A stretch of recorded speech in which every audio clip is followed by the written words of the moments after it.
अस्सलाम वालेकुम। ड्रामा से पत्थर दिल की आने वाली साहब बहुत दिलचस्प होती जा रही है। ज़ैन खामोशी से अपना अबाई घर बेच देता है। आखिरकार घर के खरीदार घर के दरवाजे पर आकर खड़े हो जाते हैं और कहते हैं ये घर खाली कर दो। माजिदा कहती है कि तुम लोग कौन हो? तो वो बताते हैं कि आपके बेटे ज़ैन ने ये घर हमें बेच दिया है, अब आप जल्दी से अपना सामान पैक करें और यहाँ से निकल जाए। माजिदा अब बहुत परेशान है, वो सोच भी नहीं सकती कि उसका बेटा इतनी बड़ी हरकत कर सकता है और माँ को बता भी नहीं सकता। माजिदा अभी अफनान को नहीं जानती कि वो बहुत लालची इंसान है। दुकानों के पेपर जो उसकी बेटी ले गई थी वो उसे बैंक में रखवा के कर्जा तो ले लिया है, लेकिन वो कर्जा वापस नहीं करेगा और इस तरह उनकी दुकानें भी हाथ से चली जाएंगी। घर तो ज़ैन ने बिकवा ही दिया है, अब दुकानें भी उनके हाथ में नहीं रही हैं। माजिदा को सब कुछ अपने हाथों से लूटा हुआ जाता देखती है तो वो बहुत रोती है। मिनाहिल दिल में सोचती है इन्होंने मेरे साथ ज्यादती की थी, मेरे बाप की तमाम जायदाद पे कब्जा करके बैठ गई थी, अब अल्लाह ताला ने इनको मकाफात अमल शुरू कर दिया है।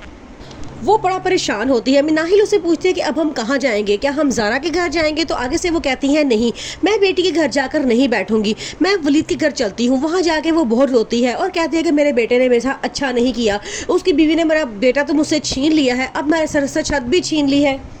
नजमा उसमें बहुत हौसला देती है और कहती है ये भी तुम्हारा अपना ही घर है, जब तक तुम चाहती हो यहाँ पे सुकून से रह सकती हो। माजिदा अब फिलहाल खामोश हो जाती है और कहती है ठीक है, कुछ दिन मैं यहाँ पे गुजारा कर लूँगी।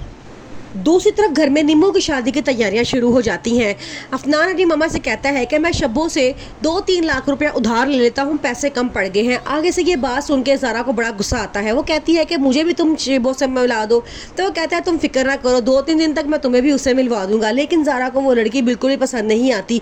वो कहती है कि ये क्यों इतनी इसकी मदद कर रही है। अफनान कहता है कि वो मेरी बिजनेस पार्टनर है, इसलिए वो मेरी प्रॉब्लम सॉल्व करने के लिए मेरी मदद करती रहती है। अफनान देखता है कि ज़ारा सारे कागजात ले आई है तो वो बड़ा खुश होता है और साथ ही उसे झूठे वादे करना शुरू कर देता है कि सबसे पहले मैं तुम्हें अपना जेवर बनाकर देना है जो चोरी हो चुका था। आगे से ज़ारा कहती है कि मैंने मम्मा से बड़े वादे करके ये कागजात दिए हैं, अब पूरे 6 महीने बाद तुम मुझे ये वापस कर देना ताकि मैं उनको वापस कर सकूं। अफनान कहता है ठीक है, कोई मसले वाली बात नहीं है।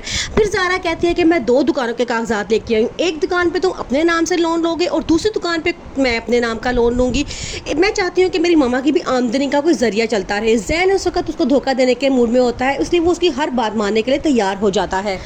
अब ज़ैन ये तमाम कागजात बैंक में रखवा के लोन ले लेगा और उसके बाद खुद गायब हो जाएगा। जब बैंक वाले देखेंगे कि हमारा कर्जा वापस नहीं हो रहा, वो फ़ौरन ज़ारा के घर पहुंच जाएंगे और जाके उनसे